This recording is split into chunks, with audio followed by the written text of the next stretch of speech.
Okay,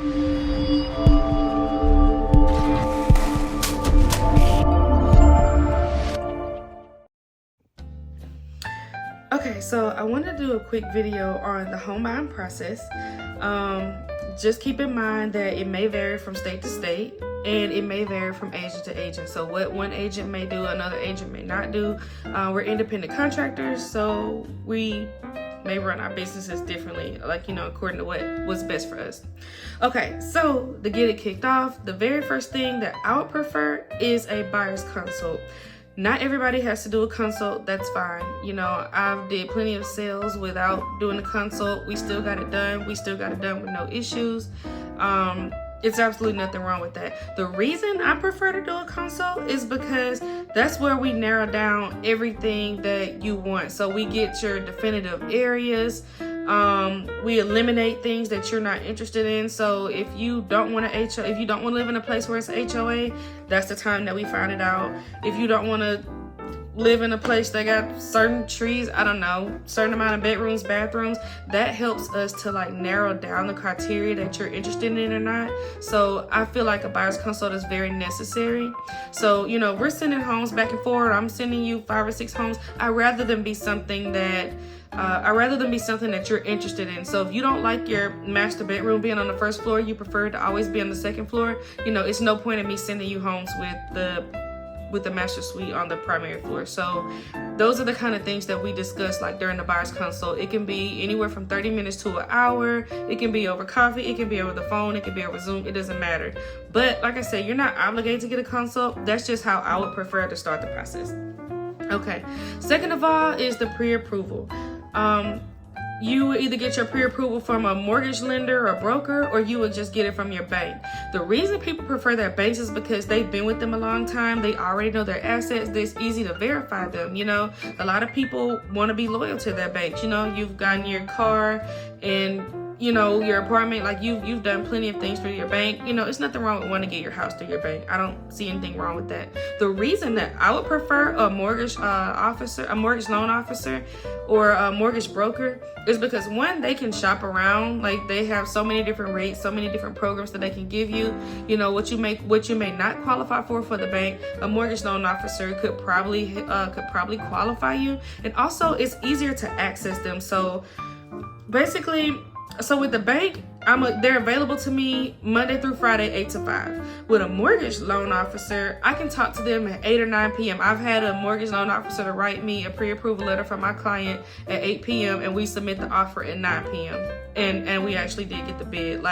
So those are the kind of things that matter to me. So if I need any changes made to your pre-approval letter, I want to be able to talk to them on Saturday. I want to be able to talk to them on Sunday. If something's going crazy and everything is hitting the fan, I need to be able to call them on their personal cell phone and be like, hey, what's going on?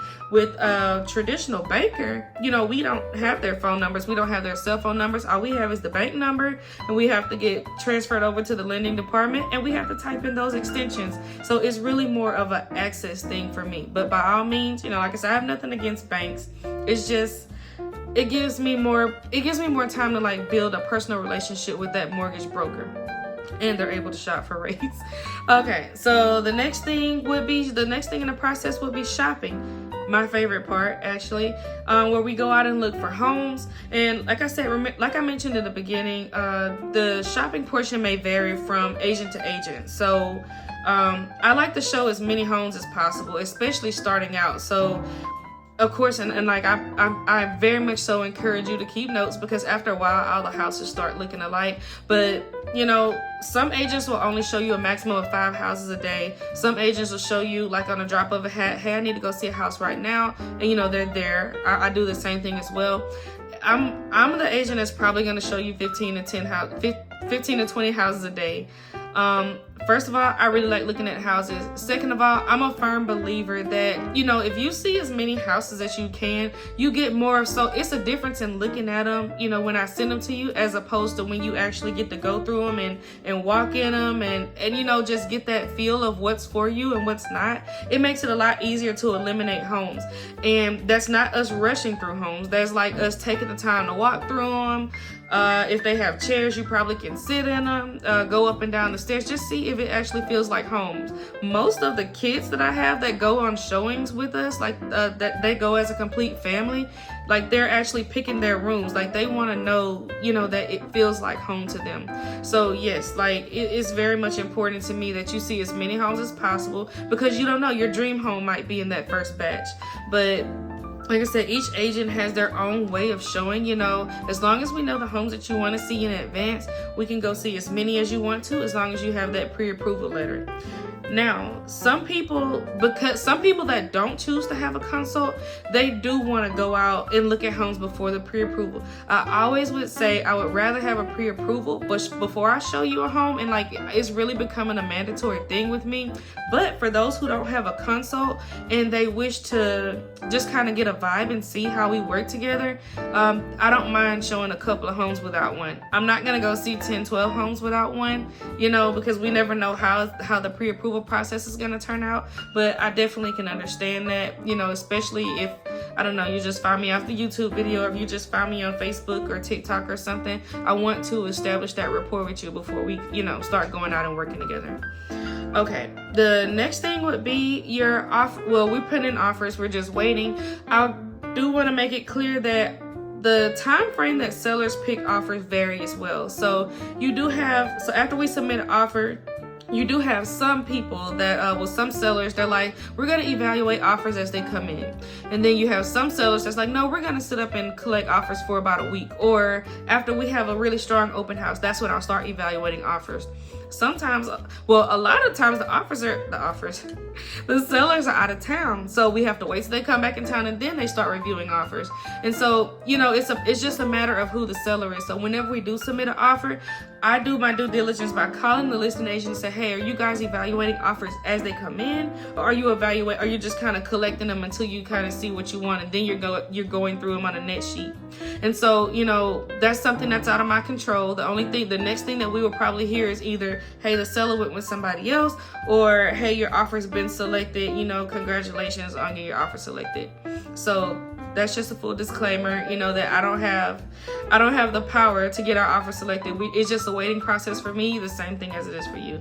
Okay, so after our offer has been selected, you know, we get to move forward. We get to start our inspection period.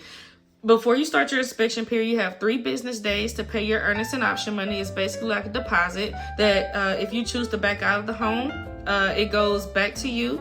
If you choose to move forward, it goes towards your home process.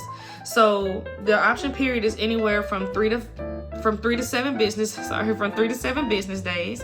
And that's our time to get an inspection, to have like all the specialists come out to get your roof, your foundation check, your plumbing, your electrical, all that good stuff to make sure that the house is in good shape. We're going to get the inspection report back, and if there's anything that you wish to have move going forward, that's when we negotiate. So either we're gonna come together and make a decision, or you're gonna choose to back out. So you have, like I said, whatever we put in the contract, 3 to 7 business days to do that. So after that 3 to 7 business days, if you choose to move forward, then that's when we go, your lender will have the appraisal ordered. So when the appraisal is ordered, it normally takes anywhere from a week or 2, depending on how busy or not the market is. Depending on how busy the market is, the appraisal will come out, and you know, that's when you get the actual value of the home, or you know, what they feel like the actual value is. During that period of time while we're waiting, underwriting from whatever lender you choose to pick, they're constantly verifying your information. During this process, it's typically 20 to 45 days. They will verify your stuff over and over again. They're going to get verification of employment. They're going to probably ask you to send in the same documents over and over again. They want to verify who you are. They want to make sure you're making what you say you make. You are who you say you are. They're checking for everything: liens, child support, any extra income, collections on your credit report. So they're thoroughly combing through your file with a very fine-tooth comb to make sure that you are who you say you are and you make who you say you make. The reason that they're doing this is because, you know, if you think about it, they're lending you hundreds of thousands of dollars, you know? So just think about, would you lend somebody hundreds of thousands of dollars if they weren't who they say they are, or, you know, made what they say they make? So that's just a part of the process. So, you know, while you're waiting on your appraisal, while underwriting is going through your stuff, while the repairs are being done, if there are any repairs, this period is typically quiet between you and your agent. They're probably just giving you only weekly updates, maybe on Mondays or maybe on Sundays, about just what's going on or just about the findings. Other than that, like, yeah, it's gonna be pretty quiet, because at this time, like I said, the lender is just going through different methods of verification, and they're just trying to get everything they need, verify your assets, just to hurry up and get us to closing. Okay, so after that piece, say everything went through, all the repairs are done, or we didn't need any repairs, you're fully verified. Now you need to do your walkthrough. All that is a couple of days before closing, we're gonna walk through the house one more time, just to make sure that if there were any repairs that needed to be done, that they actually got did, that the house is still there, that the seller didn't take anything. So if there was a iRing doorbell or plants, that was anything hardwired to the house and it's gone, you know, and it was there when we put in an offer and it wasn't listed in their exclusions, then that stuff still needs to be there. You know, I've had somebody to dig up their plants because they're like, no, these were expensive, you know, these are my babies, I'm taking it with me. No, that's not how that works. And so the final walkthrough is just to verify that everything is there that's supposed to be there. So after final walkthrough is going to be your closing date, and we're going to pick that way in advance. That actually goes on the contract when we first, on the offer when we first submit it. That's when we go to the closing company. Either they're going to have a mobile notary to come out to a mutual location, or we go to the title company and, you know, we take our pictures, we sign our contract. That's where you make sure you ask any questions. They're going to give you information on your homestead. You're signing all your paperwork. You get your closing gifts. You take your pictures. It's a beautiful thing.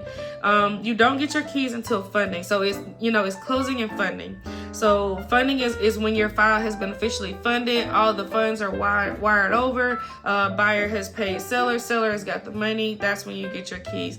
Funding can take up to 24 hours. You know, sometime if your closing is after 2 or 3 o'clock, it may roll over to the next day. But there's plenty of reasons of why you don't get your keys until funding, especially dealing with underwriting. Underwriting will verify you up until you are at the closing table. So that's the home buying process in a nutshell. If there are any other questions or any other concerns, or even if you want to schedule a consult just so we can talk about the process, or if you have any questions about it, you know, feel free to reach out, leave a comment. Let me know how you feel and just leave some feedback. Thank you.